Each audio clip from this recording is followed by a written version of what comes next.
What up? This is Robert Horry. Horry, three-pointer.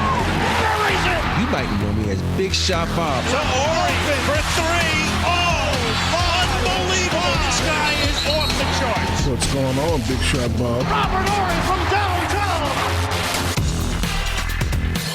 Oh, we're just having a good old time because it's Friday. It is the shoot around. March Madness is going on. Dude, we're in the thick of it. We're having fun. We've done 127 of these little bonus Friday shows. If you ever have something that you think we didn't talk about on the Tuesday episode, Rob's putting up a 3. You just send it our way, man. We're at Big Shot Bob Pod all over the place. You can find Rob, you can find Harper, myself, all on Twitter and Instagram and all kinds of stuff. And shoot it our way. I've got a couple good questions. I got a couple things we didn't get to Tuesday. I'm going to start with a really quick random thing that I realized this past week, Rob. You are calling games for Compass. We've talked about this a bunch. Mm-hmm. I did not know. Are you always calling games with Greg? We used to do the Big Ten tournament together. We don't. Okay. It's like we've never hooked up during the regular season, but it's always for the tournament. I love Greg. Greg voice. Daniels, who I saw a picture of the two of you on Facebook this weekend, and was like, "How the fuck does he know?" I've known Greg for 20 years. Like, I've known Greg since like the early 2000s. We've been friends forever, and I'm like, how is this the first time that I'm connecting that? Like a 20-year-old friend and a guy I see every damn week are just like, we're just connecting the fact that I'm friends with both of you guys and had no clue you even knew each other. That is so funny, and it's weird because Greg's voice is so iconic, and before I met in person, I was like, I know your voice, so it's always amazing. These guys like him and Money, they have these voices that you can recognize anywhere. Which is funny because I don't know Craig at all from calling basketball games. I know Craig because he's the host of a morning show called Free Beer and Hot Wings, is the name of their morning show. And the joke was when they first started the show, they were trying to come up with a catchy name. So they named the show Free Beer and Hot Wings. So his nickname on the air is Free Beer.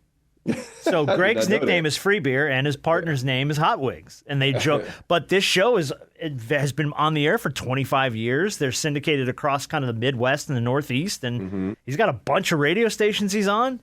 I think they're on like 40-something stations. Like, they do good. And then this Compass gig is kind of like his side gig. He just loves to call sports. He's really good at it, and he kind of just like leans into that on the side. But I had no clue. Just one of those random occurrences where you find out like two of your friends are friends, and you're like, how do you guys even know each other?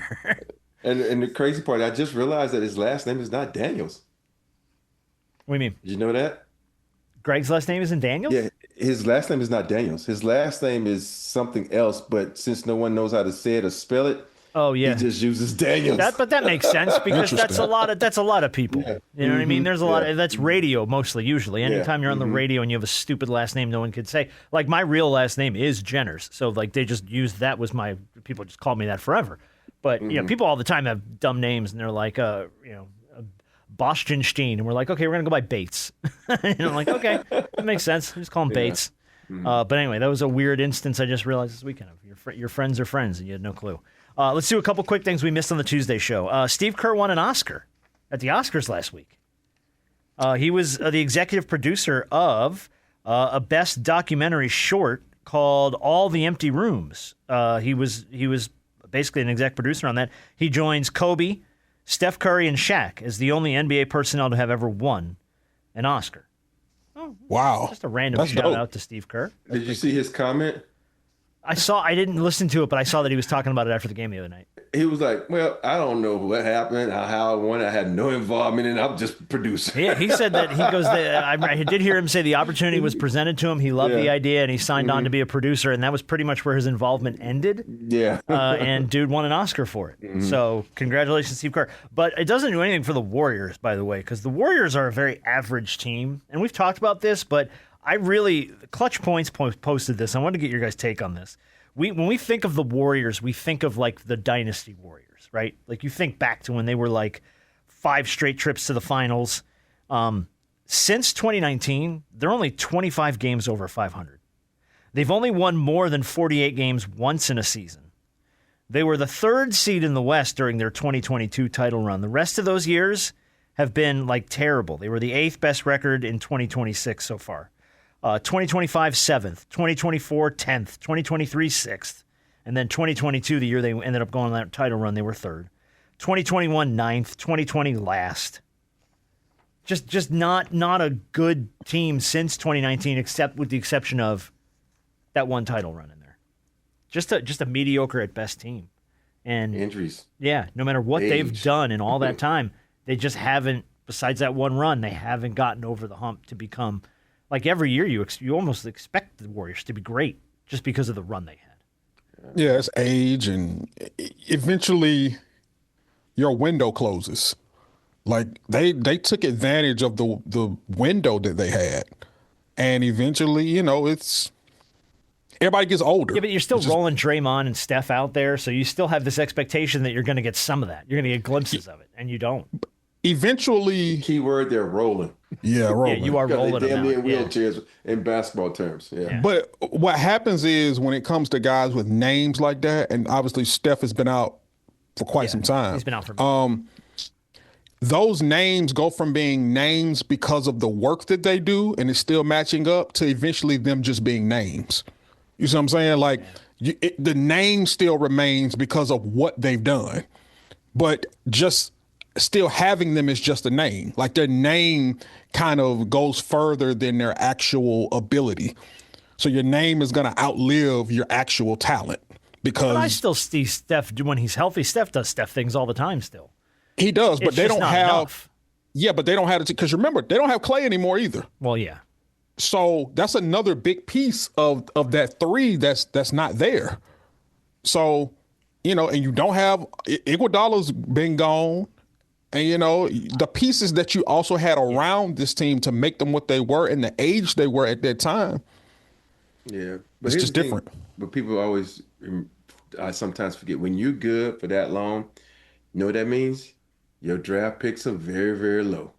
Yeah, that's and true. if you don't draft good, that means you don't have anybody to, replenish the guys as they get older. And it happened to the Celtics. It happened to the Lakers. And it's going to happen to a lot of teams that are good unless your talent is like extra young, like a OKC. You're going to run into this problem. And you just got to draft really well or hope that someone's dumb enough to give you a pick for some trash you don't want. And also you got to think about they made that big trade with Jimmy Butler and he's been out. Even though he's an older player. He is. Steph's been out. It's you got to stay healthy. You got to stay lucky. But that's been the story for like the last 7 or 8 years, though. Yeah. And I guess the question is, how long do they let it go before somebody in the front office goes, all right, do we let Steve continue to run this thing? Like, I mean, he's doing with what the best I guess he can do with what he's got. But it's like at some point, something's going to have to change there. Yeah. Like drastically. The Lakers went through that lull where they lost. They got Shaq and Kobe. And they went through a lull. You think about Boston. They did it. Then they came back up. They did it. And now it's going to happen to Golden State Warriors. And it's going to happen. It's bound to happen. Steph is going to have to retire. And then they're going to have to suck for about 2 or 3 years.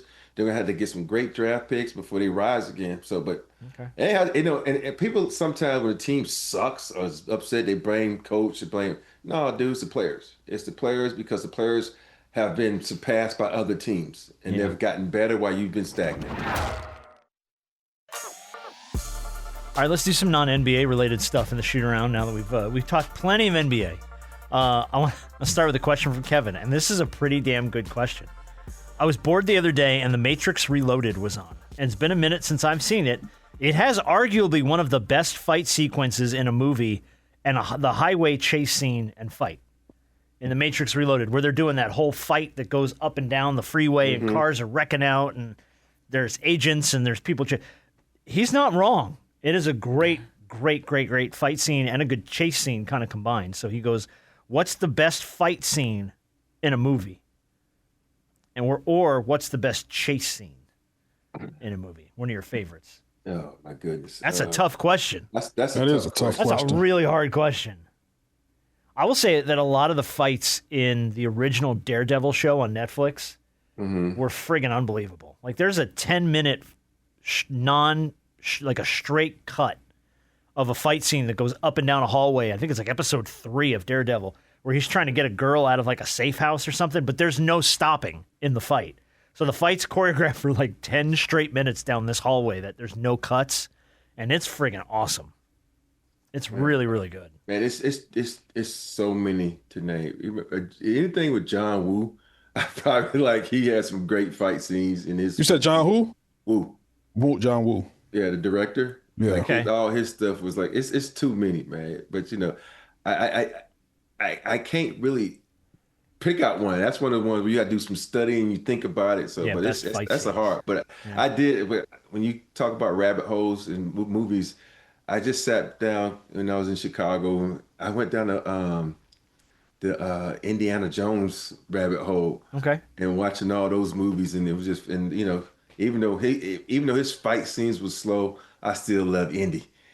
I love Indy from the first 3 movies. Yeah. Like, even Temple of Doom, which I'm not a huge fan of, was still Lady, great. you call him Dr. Jones. Yeah, go for the hot, Indy, go for the hot. So, there's Kalima. Like, there's good moments in Temple of Doom, but those first 3 are iconically awesome. Mm-hmm. When they brought him back to do the last 2, which are more recent, it just didn't feel at all like the old school Indiana Jones. Like, it was just like, how much CGI can we put into these movies? And I was like, oh man, Indy wasn't. Then the one movie, Crystal Skull, is all about aliens, and I'm like, he wasn't about aliens. He was like, go to a temple and find a little golden idol and try to steal it, that kind of shit. But You want to know a fight scene? I'm not saying this is one of the greatest, but one that I really liked was, I forget which Avengers it was. I think, was it Endgame, where Thanos put hands and feet to Hulk and turned him into a little punk? that was the beginning of Infinity War. Infinity War. Where he two-pieced the shit out of the Hulk. Yeah. Because the Hulk started, he got at him first, and then they were about to jump. He said, no, let him have his fun. And once he said that,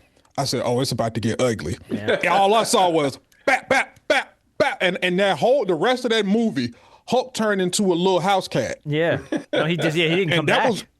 He didn't come back from that. And I think that fight scene right there, just to see just fists being thrown, like hands just being thrown, that was kind of iconic to see Thanos in his hands, and his hands actually work. You know what I'm saying? I love a superhero reference from you. It makes my day. It really does. Yes, but it does. Part of it is like nobody did the Hulk like that. Like, the Hulk was the strongest dude in every fight. And Thanos, just 2 seconds, just pop, pop, pop. That's it. It's also some good fight scenes is you if you're on the Matrix lines, is what's the one where he's like, Keanu has his jacket and stopping bullets and stuff. What's the one where John Wick? John Wick got a whole bunch of fight scenes. The whole movie's a fight scene. Like, there's no break in the action, where he goes to I think it's the bathhouse in the very first one, and he just goes, I'm going to go find this dude and kill him, and like, he kills everybody up in that place. Oh my God. Yeah. That was like a tone setter for me, because that was after he was like, he came back for the first time, he broke the floor out and got all his shit and was like, all right, it's going down. This conversation can go on for 2 hours, by the way. I know it, right? Also, the chase scenes. The first Equalizer, Denzel Washington. Oh, at the home improvement store at the end? Not just that one. At the beginning, where he walks upstairs to, I guess, buy the girl's freedom back with the $6,800, however much it was. Yeah. Oh, yeah. And then he, before he walks out, he kind of thinks about things, sets his timer, and then goes on this just killing spree of all the people and said, all this over a certain amount of money. That was an iconic fight scene because the man literally put his timer on his watch. Yeah. He had a time that he was trying to beat killing people. That's a new best for me. Woo. Yeah. All my steps in and everything. Yeah. I mean, he taking the knives and stuff and putting it up folk throat and just gouging people's eyes out. What's that? I said, hey, bro, I think Denzel know how to do that in real life. I also enjoyed the home improvement at the end. The home improvement store with the nail gun. Oh my God, the whole thing with the ropes and the friggin' the rakes and all that. Oh my God, dude, he lit those guys up. That's a good one. He did. Question from Chase, a video game nerd question. So this is probably more me and Rob, I guess. Harp plays some video game. I love the Spider-Man games they made for PlayStation. I'm really looking forward to the Wolverine game that comes out later this year, which is like that same style. What superhero deserves a video game of their own that you would play the hell out of?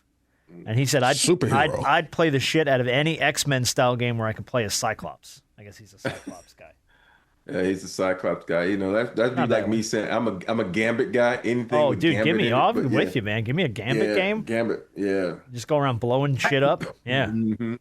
I think I think if I'm gonna go with Deadpool just for the iconic stuff that he does and the funny. Didn't 'cause they you mix make a killing and Dead? funny. I think they made a Deadpool game for They did? PlayStation. I Let's think see. PlayStation 4. I think they had a Deadpool game. Yeah, that was. But I'm with you. Yeah, that's a good one. Speaking of iconic fights, that bye.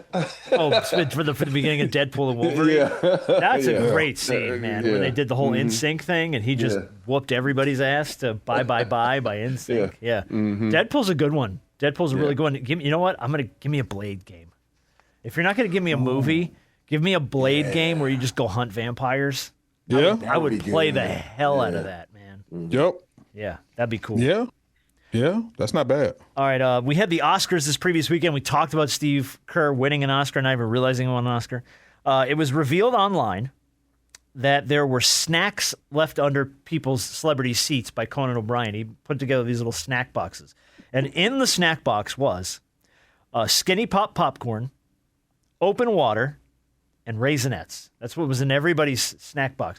That sounds like hot garbage. So my question to you is, what 3 things are in your snack box? If you get to pick what goes in your snack box under your seat, you get 1 chip, 1 drink, 1 candy. So what's your chip? What's your drink? What's your candy?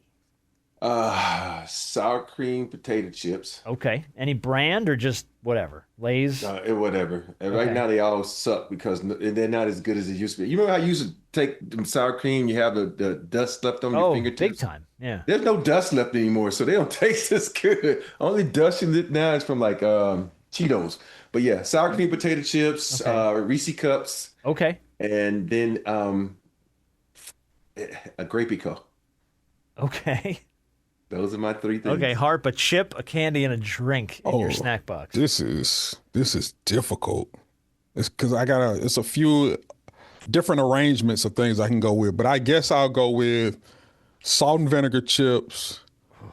Candy, I think I'll go with peanut M&Ms, and then just to kind of keep things healthy. A diet Mountain Dew. No, I want Aquapana water. What is Aquapana water? You ever never gone to a restaurant and had Fucking the clearest, cleanest, one of the cleanest, clearest waters you can have. That shit's so It is. refreshing sometimes. Aquapana water? I want Okay. Aquapana specifically. Okay. If you're asking for my 3, I'll go with that 3. Wow, my water is just a thing on the fridge. The little thing on the front of the fridge. that's where I my have water that goes. too. Okay. I drink that too. But if you're asking me my 3, and if I'm somewhere out, You're give me good. my You're good. Okay, I'm gonna go Doritos, classic nacho cheese Doritos. I'm also gonna go Reese's peanut butter cups. Those are oh my god, Achilles heel for me. And I'm gonna go Diet Dr Pepper. I like a Diet Dr Pepper, man. So, when's the last time you've been to Mexico? Oh god, I've never been to Mexico. I'm going in February of next year. So when you go, make sure you get the Doritos in Mexico. Mexican Doritos. Okay. Mexican. They just say Montezuma's Doritos. Doritos. Got it. No, but I'm just saying they just say Doritos. They the regular Doritos. But I'm telling you, I have these friends, the Joneses. We went to Mexico this summer, and that's all they talk about, Doritos. And so we got it like, damn, what did they do to these Doritos? It's like Mexican Coke. It's bigger than regular Coke. You mean Coca-Cola? Yeah, because Mexican yeah. Coke is a whole different. Yeah. Yeah, If you go to the Coca-Cola. store and you ask for Mexican Coke, you get a whole different experience. Think about it, when you go to a restaurant now, it actually says Mexican Coke because it's the Coke in the bottle, and so the Doritos are way better than the Doritos here. Like I'm telling why? you. What do they do to the Doritos? I have no clue. Okay. I have no clue. I'm intrigued now. I will go. Yeah. I will go find some Mexican Doritos. That's what was the highlight of your trip? It was the Doritos. The Mexican. All right, and to the last thing on the sheet, we since we're talking about the Oscars, Michael B. Jordan Yes, he won did. for Best Actor for Yep. Sinners, justly deserved. I mean, great movie, great flick, great job by him. What the best part was, he dodged all the snooty parties. He didn't have to go kiss anybody's ass because he won himself an Oscar. Where did he go? In and out. He went to In and Out, Yeah, and I saw that. he sat in a booth at In and Out and ate a greasy ass burger and enjoyed every single bite of it. And there were probably like 100 people around him trying to take pictures and stuff. And he just sat there with the friggin' Academy Award on the table of the In-N-Out and just got him some In-N-Out. So my question is, you think he had to pay for that?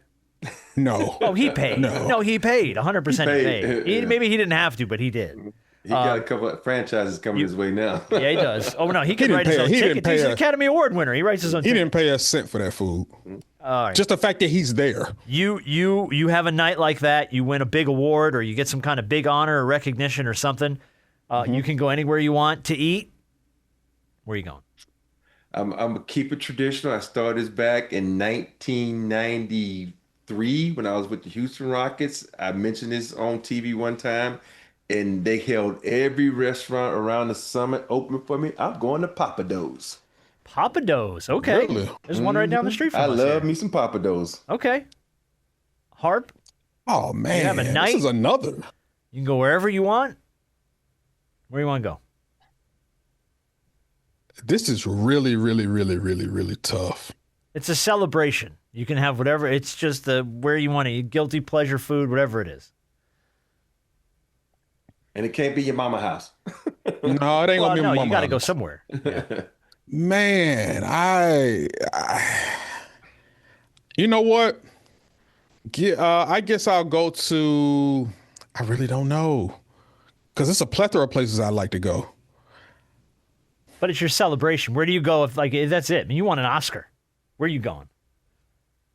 You can go wherever the hell you want. See, Papa Do's got good drinks. You can get seafood. You get steaks. You get some. You know what? So. I've been to Papa Do's quite a bit, and that's not a bad place to go. Okay. That was one of the places on my list, but Okay. that's actually not a bad place to go. Okay. I like the unoriginality. That's good. Sorry. I'm gonna give you one that I don't know if you saw coming because I miss them greatly. They don't have but 2 of them in Georgia. Denny's.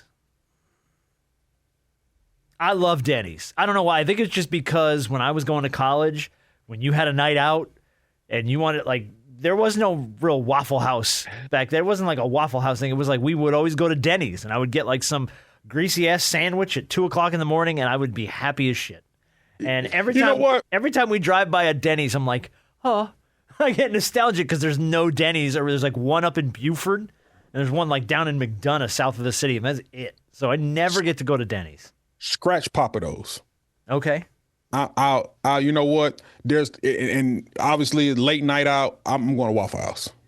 Well, okay. But I could go to Waffle House after a night of drinking. There's no something. You can go to In-N-Out after a night of drinking and then stop Michael B. Jordan. That's true. Yeah, I guess that's true. Yeah. In-N-Out, out of all the places he could have gone after winning an Oscar, he went to In-N-Out. I will tell you one thing though. You win an Oscar, don't you dare bring an Oscar to Waffle House because you ain't leaving that Waffle House with that Oscar. Oh no! Oh yes, I am. I had an Oscar at one point, didn't I? That's all right, because yes, I am, because I got some folk with me. They got tools on them, and I may have one on me too. So try it if you want. We here to enjoy some food, but don't play. Hey, I'm getting. But you see all the coverage he had when he went to In-N-Out.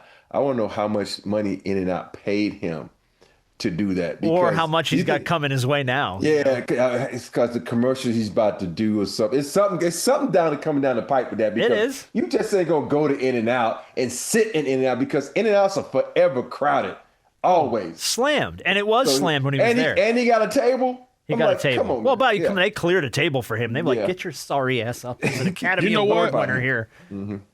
I commend him because to have you sitting there trying to eat, and I know you won an Oscar, and obviously the crowd is going to be there, but that's got to be tough sitting there, just trying to enjoy a meal of some sort, and you got everybody want an autograph. Oh, there's cameras in his face. Everybody's taking pictures. Bro. And the one thing about him, though, I've met him a few times. He is so fucking nice.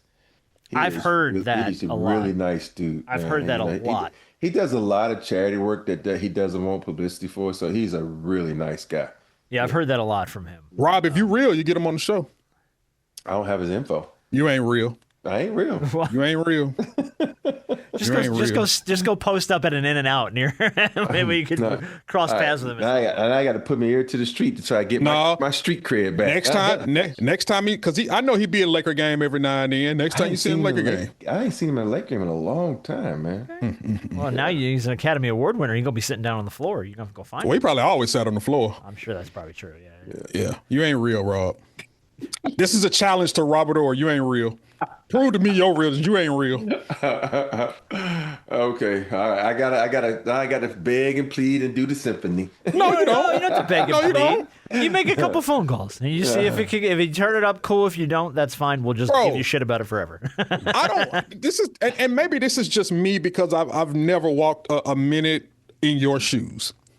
I don't know why you think you have to beg and plead people who've actually watched you in a Laker jersey win titles for the city of Los Angeles. I don't know why you think you would have to beg people like this.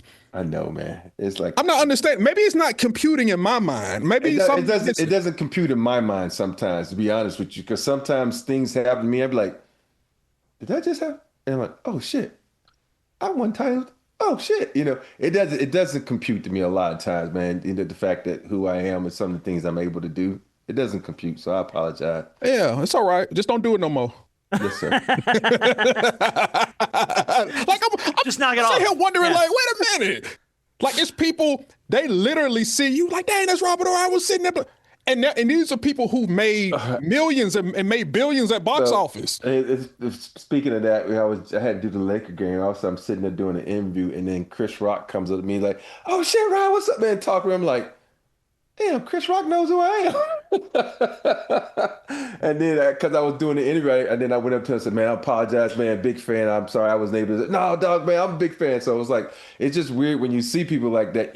My mind doesn't go there, man. It doesn't work that way. I apologize. It just doesn't work. I understand. I think that, but I also think on the flip side, it's probably a good thing. I think it keeps you grounded because the flip side of that coin is your head could get so big, be floating around that arena. Yeah. I don't need to send him a text about scheduling the podcast, and he just shoots me back. We do it on my schedule. I'm Robert Orr, motherfucker. I don't need no. Or it could be worse. Who is this? Yeah. New phone. Who this? New phone, new number. Who this? Hey, you have to go through my people, man. Don't call me. Right. Don't text me directly. Who the hell do you think you are? I'm like, can you pick me up, sir? I'm that type of dude. I'm like, motherfucker, get your own car. That's what Jennings could have told me the first time. Motherfucker, you got money? Get your money in the car. No, I drove my ass to Midtown for you to tell me I was short and my car was small. I was like, thanks, man. Good seeing you too. Hey, we've been in love ever since. Fight like an old married couple.